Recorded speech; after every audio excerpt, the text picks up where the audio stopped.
Okay, welcome back to another trade review. Hari ni kita akan tengok trade yang telah hit stop loss pula.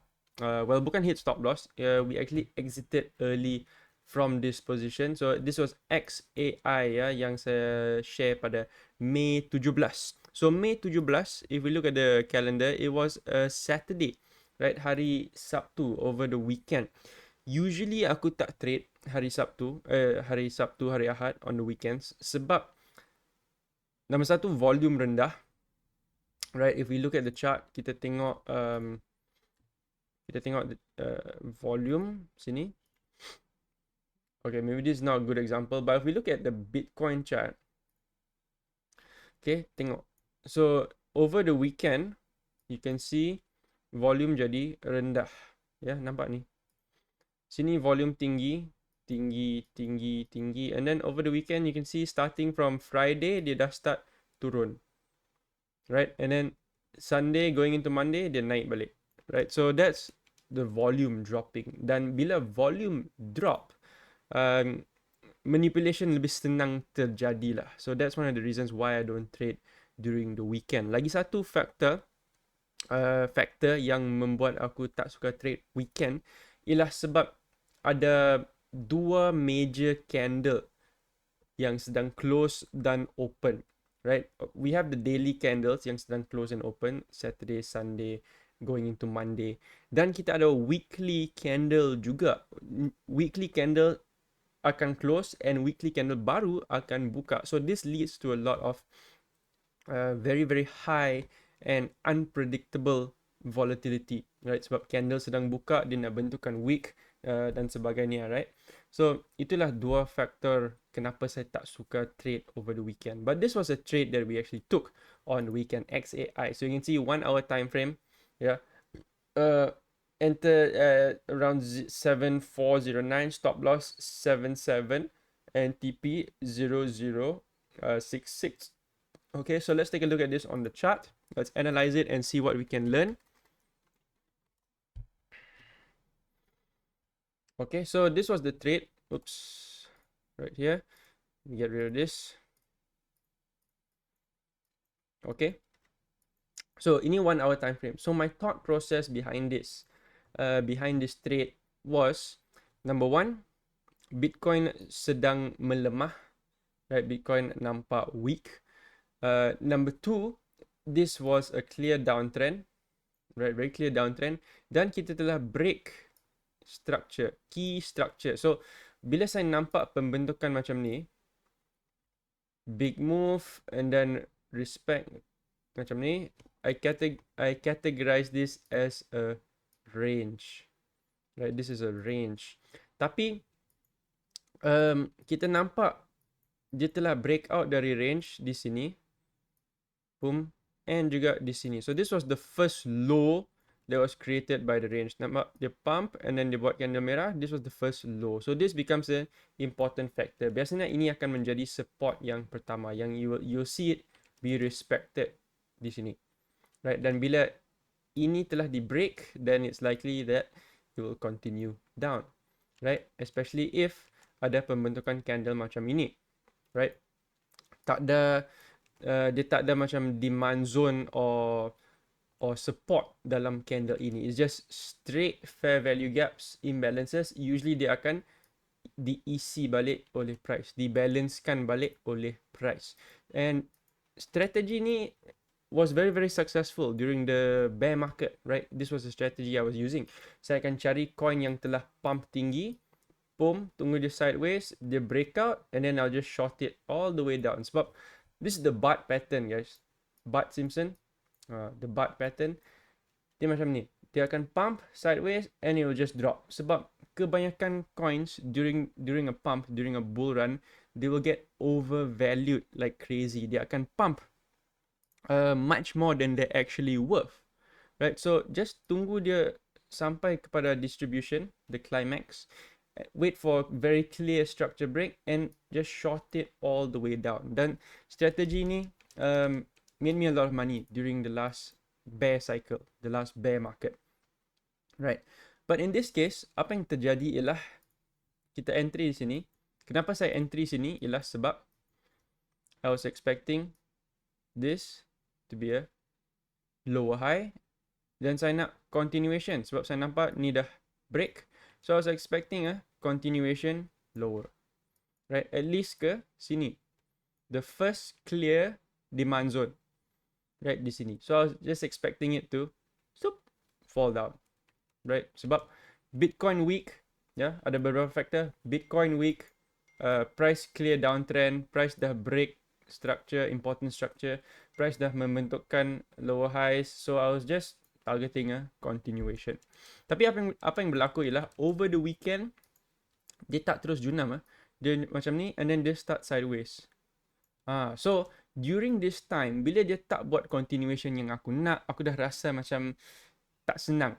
Right, sebab usually the best trades ialah trade yang terus jalan dalam direction you nak tengok. Contoh you enter short, you nak tengok dia terus jalan. Right, you nak trade itu buktikan yang thesis anda betul. Right, that your analysis, your plan was correct. Kalau trade tu dia bermain macam ni, then lebih baik cut awal. So that's what we did. We cut this trade early. Sebelum dia kena stop loss, saya dah close. And look what happened, dia pump. Okay, so there's a few reasons why this trade may have failed. Okay, yang pertama ialah number satu, weekend. The volume is low, right? A bit unpredictable. New big candles are opening, right? Number two ialah the 1 hour time frame.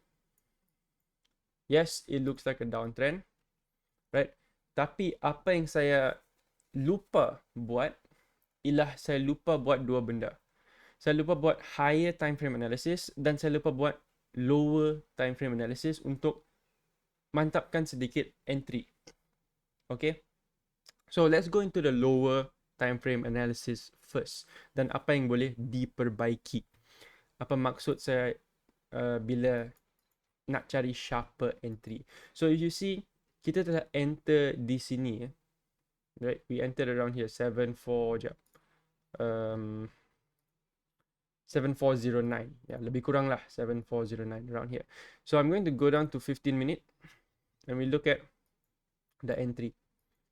Okay, so look, saya entry di sini. Right, at this structure break. Tapi apa saya, when going down to the lower time frame, right, we can see that price telah tinggalkan sebuah imbalance besar dan order block yang jelas. Right, very clear order block. So in this structure, dalam structure ini, well, that time it was like this lah. Masa tu kita sedang beli di lantai. Kita sedang short di lantai. Maksudnya we are currently shorting low. We are selling low. Biasanya kita nak sell high. Right? So in this situation, apa yang saya patut buat ialah dah ada break of structure, sepatutnya saya tunggu pull back. Right? Either to Fibonacci. Kalau tarik Fibo pun, dia masuk golden pocket. Right? So we could have gotten a better entry from here. Right? Itu Fibo. Lagi satu cara ialah guna order block. Cari supply and demand zone dari break of structure ini. From this leg, kita cari supply and demand zone dalam sini where price could pull back to. And we see it pull back directly here. Okay, so if we had entered, been a bit more patient, tunggu dia pull back, we would have gotten a clearer stop loss, clear invalidation, and we may have even gotten 1-to-1, di mana kita boleh set break even, masuk sedikit duit dalam pocket, and just let the trade ride. Eventually dia akan hit break even juga, right? But at least kita dah dapat 1-to-1 and set break even, so we don't lose anything. In fact, kita masuk pocket sedikit, a bit of profit. Okay, so that's the first thing. Saya lupa buat lower time frame analysis untuk cari entry yang lebih tajam, yang lebih sharp. Right, it could have been better. Masa saya entry di sini 7409. Right, saya entry di lantai. I was entering at the breakout. So now ini kekurangan breakout trading. right? You sedang sell low atau you sedang buy high. That is breakout trading. You're buying or you're entering at the move. Now, kebaikan breakout trading ialah you takkan miss banyak trade. Right? And if the momentum is strong, you enter di lantai and dia terus jalan, at least you get to ride that opportunity. So, ada kebaikan dan keburukan. Kebaikan ialah you tak miss banyak trade, you tak miss opportunity, you can ride the momentum. Keburukan ialah you're not really entering at the best possible price. Okay, so boleh jadi macam ini, floating loss besar. If we had waited and we had just waited for a pullback, we would have gotten a much better entry and potentially even some profit. Okay, so that's the first thing, lower time frame analysis untuk tajamkan entry. The second thing saya lupa buat ialah higher time frame analysis. So saya hanya tengok satu time frame ini, which was the 1 hour time frame. Right, but what I should have done ialah, okay, nampak downtrend jelas di 1 hour time frame, nampak break of structure, nampak lower highs, tapi saya lupa tengok high time frame daily, where all I could have done is just tarik sebuah Fibo and see that kita sedang bounce di level yang penting. Right? Dan ada support di sini. Right? So we're coming to the 618 and the daily support level. Okay? So ideally you don't want to be shorting into higher time frame levels sebab most of the time higher time frame akan menang. Right? Unless masa ni Bitcoin betul-betul dah downtrend kuat, dah bearish sangat kuat, altcoin pun berdarah teruk, Bitcoin dominance pun sedang naik tinggi, right? Then potentially dia ada possibility untuk break higher time frame resistance.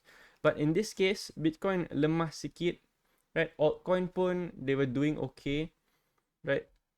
Dan so it was a mistake to short very close to a strong fib level and a strong daily support. So that was the second mistake that I did. Saya lupa tengok higher time frame analysis. Okay, but the good thing from this trade ialah kita telah exit awal. We didn't let it hit a full stop loss. So kita exit, maybe kita lost about 0.6 R, 0.6 RR. Okay, instead of a full 1 RR. So that's an important lesson to learn also. Kalau you rasa trade tu tak cantik, it's not going in your direction, it's better to cut loss fast. Right? Just exit the trade fast. Boleh cari opportunity lain. Right? And we can always find new opportunity and make back the profit. Right? Okay, so this is actually our P&L for the month. Yeah, very very nice growth chart. Healthy growth. Sekarang ada healthy pullback dan we are about to bounce and break new all-time highs. Bitcoin pun baru saja break new all-time high hari ini. We're at 112,000 USD. Okay, so itu saja untuk video kali ini. If you guys like the video, please like, comment and subscribe. Dan kalau you guys nak join the Kaizen Crypto Academy, nak tengok macam mana saya trade live, every TP, entry, exit, stop loss, semua saya share dalam sini. Right, so you guys boleh tekan link di bawah, join the Kaizen Crypto Academy. Lagi satu ialah we are trading on Wix. Yeah, we are trading on Wix. So if you guys nak buka account Wix, link saya akan letak di bawah juga. Wix is a very new, fast and improved crypto trading platform. So if you guys want to test it out, link is below. Itu sahaja untuk video kali ini. See you guys in the next video.